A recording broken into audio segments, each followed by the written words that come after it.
जय हिंद दोस्तों, आप सभी का स्वागत है हमारे YouTube channel DK sir classes में। आज जो बताने जा रहे हैं, हिंदी वर्णिका का सब्जेक्टिव क्लास ले रहे हैं और ऑब्जेक्टिव सारा करा दिए हैं। आप देख सकते हैं, थ्योरी क्लास भी करा दिए, वही सब भी देख सकते हैं। ये सभी लिंक डिस्क्रिप्शन में दिया हुआ है और उसका प्ले लिस्ट भी बना हुआ है, इसलिए आज सब्जेक्टिव करा रहे हैं। ठीक है दोस्तों, यदि आज जो ये वर्णिका का सब्जेक्टिव क्लास जो करा रहे हैं, ये जो वीडियो देखने वाला है यानी कि जो पढ़ने वाला है क्लास 10th 2024 में एग्जाम जो देने वाले हैं मैट्रिक बिहार बोर्ड का, वही विद्यार्थी ये देख रहे हैं। ठीक है दोस्त, इसलिए देखते हैं सब्जेक्टिव का क्लास जो वर्णिका का है करा रहे हैं। और ऐसा डाउट यदि सब्जेक्टिव करा देने से ऑब्जेक्टिव सारा क्लियर देगा और सब्जेक्टिव एकदम पूरा निचोड़ से ही क्लियर होगा। ठीक है दोस्त, इसलिए चलिए क्लास लेते हैं। देखिए सब्जेक्टिव क्वेश्चन है यानी कि लघुत्तरीय है, 2 अंकीय प्रश्न आता है। इससे 5 नंबर का क्वेश्चन नहीं आता है, 5 अंकीय नहीं आता है, इसलिए आता है 2 अंक, इसलिए लिखते हैं लघुत्तरीय प्रश्न। ठीक है, फर्स्ट नंबर क्वेश्चन कहता है मगमा का अपनी बहू के साथ किस बात को लेकर विवाद था। किस बात को लेकर विवाद था, यहाँ से आंसर है। कहता है कि मगमा का अपनी बहू नजम्मा के साथ पोते को लेकर विवाद था। ठीक है दोस्त, पोते को लेकर विवाद था। मगमा के बेटे को भी उसकी बहू अपने बस में रखना चाहती थी, इसलिए दोनों में हमेशा विवाद होता है। देखिए इसका मेन कारण क्या कि मगमा का अपने बहू अपनी नजम्मा के साथ लेकर पोते को जो विवाद था, पोते को किस बात को लेकर विवाद था। नजम्मा ने अपने बेटे को यानी कि अपने मगम्मा के पोते को वे पीटा था एक दिन। उसी कारण से उसके मगम्मा ने बोला, क्यों रे राक्षसी, तू इतनी छोटी सी बच्चे को तुम क्यों पीट रही हो। यही बात कौन बोला था, मगम्मा ने उसको नजम्मा को। इसी कारण इसका विवाद होता रहता था। और देखिए एक और रीजन था इसमें, जो मगम्मा का बेटा है और नजम्मा का कौन है, नजम्मा का पति, यदि उस पर भी ये दोनों अपना अधिकार जमाना चाहता है, इसी कारण को भी लेकर विवाद होता रहता था। ठीक है दोस्त, इसीलिए कहता है कि उस दोनों में हमेशा विवाद होता रहता है। किससे, मगम्मा और नजम्मा में, पोते को लेकर और उसके बेटे को भी लेकर। किसके, मगम्मा के बेटे को लेकर।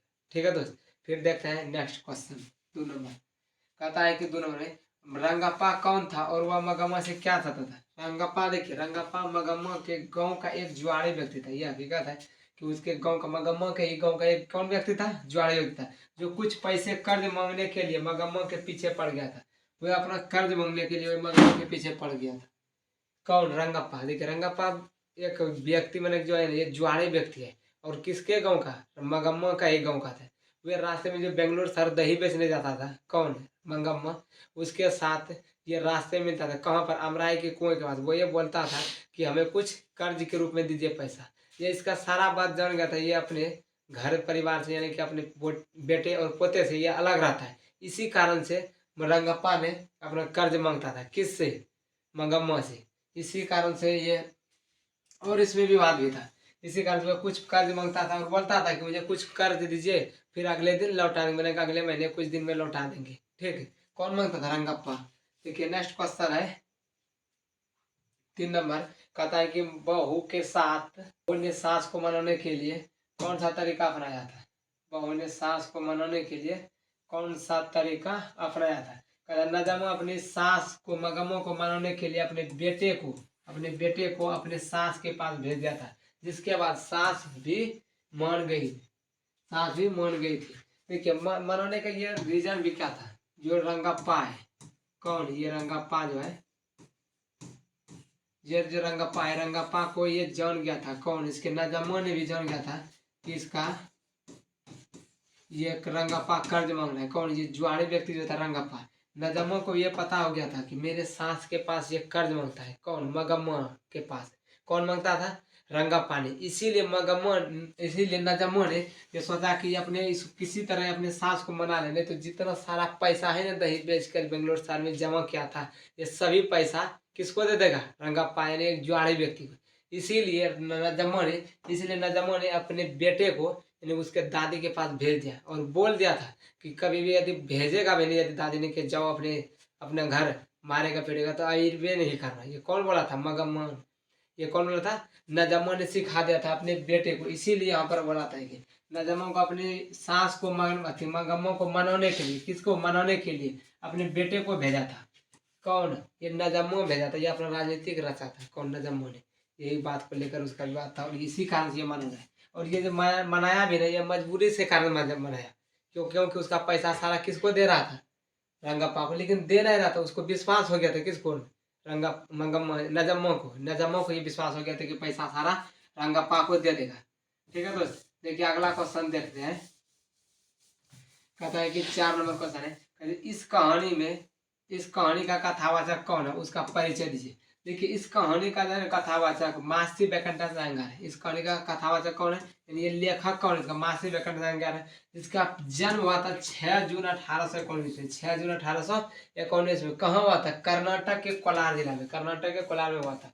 वह कहता है कि कन्नड़ साहित्य की एक प्रमुख सर्वाधिक प्रतिष्ठित है, यानी कि कन्नड़ साहित्य का जो है ना, कन्नड़ साहित्य का कि एक सर्वाधिक है प्रतिष्ठित रचनाकार में से एक है। इसमें से देखिए वो कोई भी चीज यदि जो ज्यादा प्रचलित हो जाता है ना, वो एक साहित्य में एक आविष्कार में एक हो जाता है। ठीक है दोस्त, कहता है इसी प्रकार कहता है उनका कविता, नाटक, आलोचना, जीवन चरित्र आदि सभी में महत्वपूर्ण योगदान दिया है, यानी कि बहुत महत्वपूर्ण योगदान दिया है। ठीक है दोस्त, इसका भी कहानी की इसका परिचय यही था, किसका, ये जो है मैकेंटस मासी बैकंठस अयंगार का परिचय था। उसका जन्म भी 6 जून 1819 में हुआ था। ठीक है दोस्त, कहाँ था, कर्नाटक के कोलार जिला में हुआ था। देखिए ये क्वेश्चन कंप्लीट हो गया। अगला क्वेश्चन देखते हैं। कहता है कि मगम्मा का चरित्र चित्रण करें, चरित्र चित्रण कीजिए। उत्तर में कहता है कि मगम्मा एक विधवा औरत थी। मगम्मा कैसा औरत था, एक विधवा औरत था, जो अपना पेट पालने के लिए बेंगलोर शहर में दही बेचती थी। जो अपना पेट पालने के लिए बेंगलोर शहर में दही बेचती थी। मगम्मा के साथ एक बेटा, एक बहू और एक पोता भी था। मगम्मा की अपनी बहू नजम्मा के साथ अच्छे संबंध नहीं थे। वे दोनों मगम्मा के बेटे पर अपने अधिकार को लेकर भी विवाद या झगड़ा लड़ाई लड़ते झगड़ते रहते थे। कौन, मगम्मा के साथ, कौन, अपना बेटा। देखिए मगम्मा का चित्रण जो है ना, ये विधवा औरत था, इसका शॉर्ट लिख दो ना। ठीक, वो अपने पेट पालने के लिए बेंगलोर शहर में दही बेचती थी। ठीक, मगम्मा के साथ एक बेटा भी रहता था और बहू भी रहता था और एक पोता भी रहता था। ठीक है दोस्त, और कहता है कि मगम्मा की अपनी बहू नजम्मा के साथ अच्छा संबंध नहीं रहता, क्योंकि वो अपना दोनों सास बहू जो रहता था दोनों अपना झगड़ते ही रहते थे, इसलिए कभी भी अपना एक साथ संबंध अच्छा नहीं रहता था। कहता है कि वे दोनों मगम्मा बेटे पर अपने अधिकार को भी लेकर विवाद था, यानी कि मगम्मा का जो बेटा है और नजम्मा का जो पति है, वे दोनों के अधिकार को लेकर भी विवाद करता था। कौन, मगम्मा और नजम्मा। इसी कारण से दोनों विवाद होते रहता था। किससे किसको विवाद होता था, मगम्मा और रंगप्पा को। ठीक है दोस्त, नेक्स्ट क्वेश्चन देखते हैं। फिर देखिए ये 6 नंबर क्वेश्चन का आता है कि दोस्त कहता है दही वाली मगम्मा कहानी का सारांश प्रस्तुत कीजिए। मैंने किसका सारांश किया है। ठीक, कहता है कि इस कहानी, कहता है उत्तर में, यह कहानी एक विधवा औरत मगम्मा की है, जो अपना जीवन यापन करने के लिए अपने गांव से 3 मील दूर, कितना मील, 3 मील दूर दही बेचने जाती थी। ठीक है दोस्त, दही बेचने जाती है। इस कहानी की मुख्य पात्रा मगम्मा है। तो इसमें देखिए मुख्य पात्रा जो है, जैसे सबसे 12 जिसका अधिकार बात बोला है, सबसे 12 प्रमुख यात्रा जो क्या है इसमें मगम्मा का क्या है। ठीक है दोस्त, इसलिए यही बोलता है कि इस मुख्य पात्रा किसका है, इस कहानी में किसका मुख्य पात्रा है, मगम्मा का है। ठीक है दोस्त, किसका है, मगम्मा का। मगम्मा का एक, इसके साथ मगम्मा का एक बेटा, एक बहू और एक पोता था। मगम्मा दही बेचकर जो भी पैसा कमाती है उसका उसका उपयोग घर के कार्यों में करती है। परंतु एक दिन उसकी बहू नजम्मा के साथ, उसके बहू का क्या नाम था, नजम्मा के साथ उसका विवाद हो जाता है, जिसके कारण मगम्मा अलग अलग खाना बनाकर खाती है। इस कहानी में अक्सर घरों में होने वाले घटनाओं को दर्शाया गया है कि जब तक बेटे की शादी नहीं होती है तब तक वह माँ की बात मानता है, लेकिन शादी हो जाने के बाद बेटे पर बहू का कब्जा हो जाता है। देखिए ये एक गांव का एक डायरी रहता ना होता है, उसी प्रकार ये कहानी है। ठीक है दोस्त, उसी प्रकार ये सारांश जो है ना, कहता है कि दहली मगम्मा का कहानी का सारांश प्रस्तुत सेम टू सेम उसी प्रकार, जिस तरह वो गाँव देहात में देखे होंगे उसी प्रकार के सेम टू सेम ये कहानी है। और ये सब्जेक्टिव क्वेश्चन भी था। ठीक है दोस्त, एक चैप्टर में ये दही वाली मगम्मा में 6 चैप्टर मैंने कि सब्जेक्टिव क्वेश्चन था और ऑब्जेक्टिव करा दिया। उससे पहले ही थ्योरी क्लास ले लिया और उसके बाद ऑब्जेक्टिव क्लास ले लिया, इसके बाद सब्जेक्टिव है। ये खत्म हो गया है चैप्टर। उसके बाद देखिए क्या है, अगला चैप्टर जो अध्याय है ढाहते विश्वास है। कौन सा है, ढाहते विश्वास। ठीक, इसका भी पहले थ्योरी क्लास देंगे, फिर ऑब्जेक्टिव, फिर क्वेश्चन बैंक, फिर सब्जेक्टिव क्लास।